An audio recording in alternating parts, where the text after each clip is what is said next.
3 AD, the Romans besieged the city of Byzantium. The great Roman fleet was moored offshore, blockading the city and cutting off its supplies.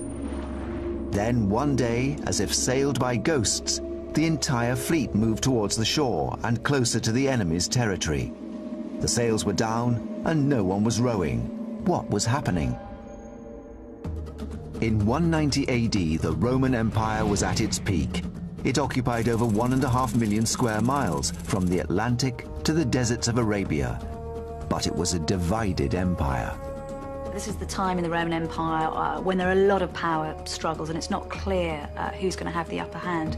Forces loyal to the emperor-in-waiting, Septimus Severus, had blockaded rebel troops in the city of Byzantium, on the site of Istanbul in modern-day Turkey. The Byzantines hold out. They hold out for nearly 3 years, and they're absolutely terrible accounts of what conditions were like in the city as they were besieged. They talk about them wetting leather bags and chewing on them to try to stay alive, of using women's hair to weave, to make new clothes, to make ropes, drinking the most rank and foul water. Inside the walls of Byzantium, 30,000 people faced starvation and death. They sought to break the blockade with an attack that would take the Romans completely by surprise. They intended to steal the ships that were holding them hostage. Source documents describe the bold plan. Divers cut their anchors underwater, after which they drove the nails into the ship's bottom and with cords attached thereto, and running from friendly territory, they would draw the vessel towards them. Hence, one might see the ships approaching shore by themselves, with no oarsmen nor wind to urge them forward. The secret? The ships were stolen by underwater commandos, the ancient equivalent of today's Marines. The mission was highly dangerous. The warship was the most expensive and technologically advanced weapon system in the entire ancient world. The ships would have had round-the-clock security, comprised of vigilant lookouts. This would have been the ancient equivalent of the high security surrounding 21st century warships. The task of stealing the ships without being seen meant that the ancient commandos had to remain undetected for the whole time. One glimpse, and not only was the mission doomed, but the entire city would be conquered. But how did the ancient divers remain unobserved beneath the sea, hundreds of years before the invention of underwater breathing technology? The Byzantine divers must have accomplished the feat on a single breath of air. But how did they do it? At the Royal Lifeboat College on the south coast of England, Ancient Discoveries is investigating the techniques and training the Byzantine divers must have used for their underwater mission. Mark Harris is a British champion in a discipline known as freediving. Freedivers are like the underwater special forces of the ancient world. Today we've got things like frogmen who use rebreathers, but in those days, of course, they didn't have that equipment. They just had the ability to hold their breath. The advantage of having a freediver unit within a navy would really be the invisibility factor of being able to swim distances underwater and not be seen from the surface. A 6-foot section of a replica Roman hull has been rigged to a scaffold and lowered into a tank. Mark will test how long he can remain underwater on a single lungful of air. He will also assess how much work he can get done using only Byzantine underwater tools and a weight. This device is called a scandilopetra and was used by the ancient freedivers to descend and provided them with the negative buoyancy that they needed to get there. Mark will have to combine his freediving skills with those of a military frogman. He must cut loose the ship's anchor and attach a rope to the Roman hull. I think my most challenging task actually is going to be trying to attach this plate onto the side of the hull. The hulls of ships are built to be as smooth as possible to allow them to glide drag-free through the ocean. The ancient commandos would have had to attach a plate to the hull before even attempting to tie on the ropes. I've got 4 nails to drive in, and I think that's going to be quite a tricky job to do. I think with the frogmen, the chances are that they knew that they were putting themselves in a very dangerous situation, and I think there would have been a very high mortality rate. In doing their tasks, they would certainly have been expending a lot of oxygen and had a very high chance of not making it back to the surface. The test is a first. Mark briefs his safety and rescue team. Can I have everyone's attention, please? There is a risk of me having a hypoxic blackout. Now, if that happens, what I need you to do is to get me to the surface as quickly as possible. Grab me from underneath like so, and then secure my chin and hold the back of my neck, and then just bring me right up to the surface. If I'm not conscious within 30 seconds, then we'll ask this Dave here to get involved, and he'll know what to do at that stage. Mark must first prepare his body for the dive with breathing exercises. Really, when I'm breathing up, the main thing is that I'm just oxygenating my blood cells, I'm lowering my heart rate, and I'm getting something else called the mammalian dive reflex. Mark is optimizing the amount of oxygenated red blood cells in his body. It's likely that the ancient divers of Byzantium may have conditioned their bodies in exactly the same way.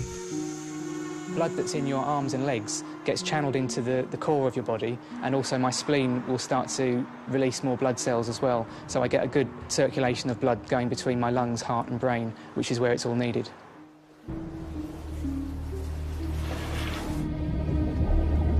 Mark's first task is to cut the rope holding the ship's anchor.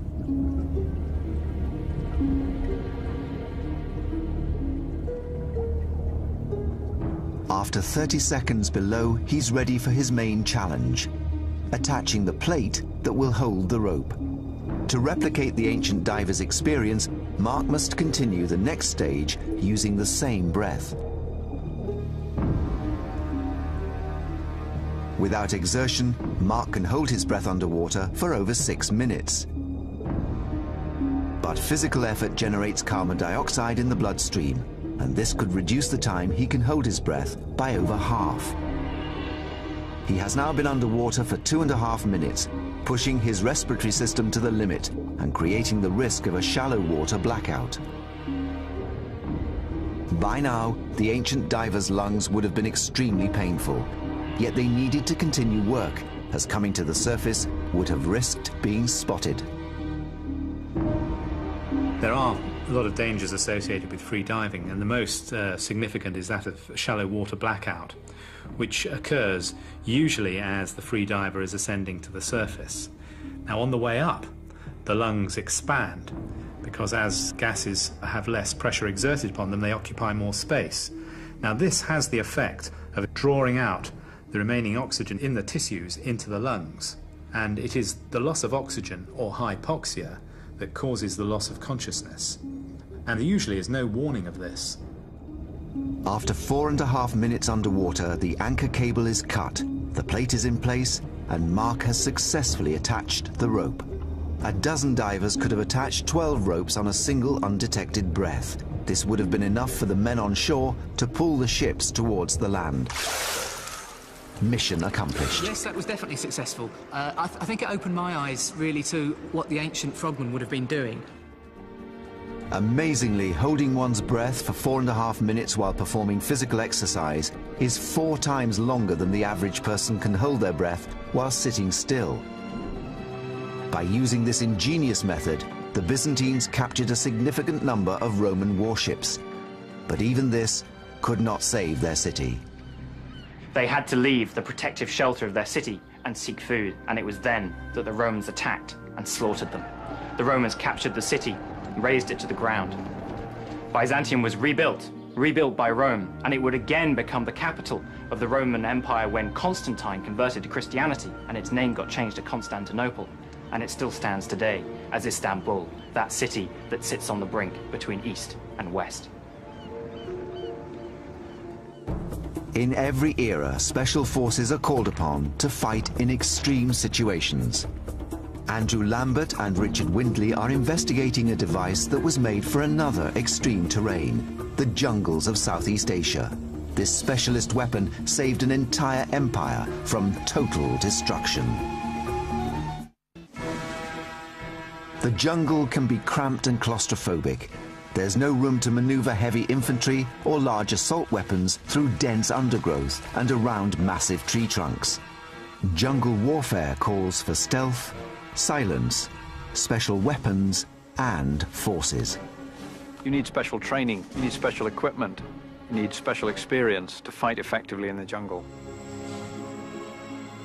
There is limited evidence from ancient Asia of a mysterious jungle superweapon, one that would allow special forces to operate in silence in the dense tropical undergrowth.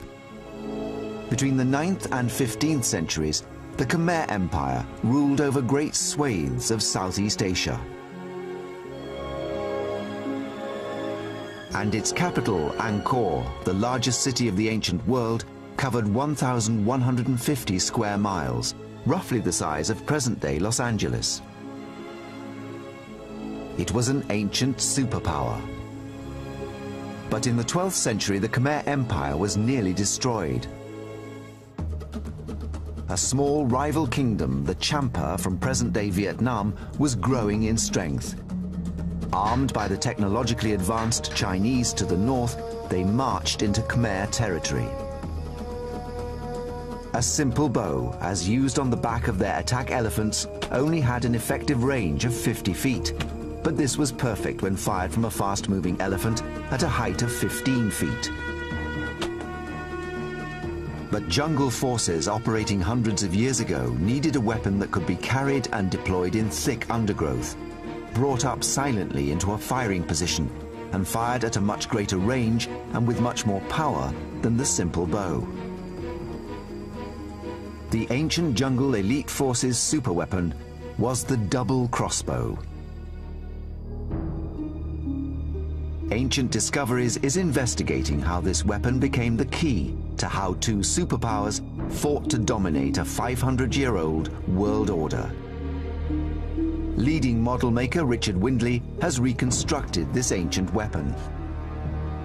So Richard, what we got here, it looks like two bows back to front. The idea is we can get a much longer draw with shorter bows so that these things would be useful in confined spaces in jungle warfare. On covert missions, the elite forces needed range to shoot at the enemy from a distance. To get range, they needed a more powerful bow.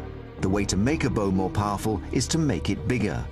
But a bigger bow is too large and clumsy to deploy in jungle conditions.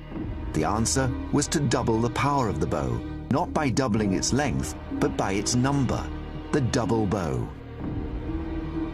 That's the one thing that seems to make sense with this. Even if you don't get any more power than with a longer, simpler bow, the sheer fact that you can maneuver it through the jungle is going to give you that critical advantage. Well, that's right, and I think a sensible test would be to test one of the bows on its own, strung as a normal bow, and then set it up with a complete string in the double bow configuration, and then try it again and just compare ranges. The range of the double bow should be greater than that of a single bow, although the double bow's design might make you believe the opposite. The way the bowstring is wrapped around both bows produces a lot of friction that might lessen the power of the double bow.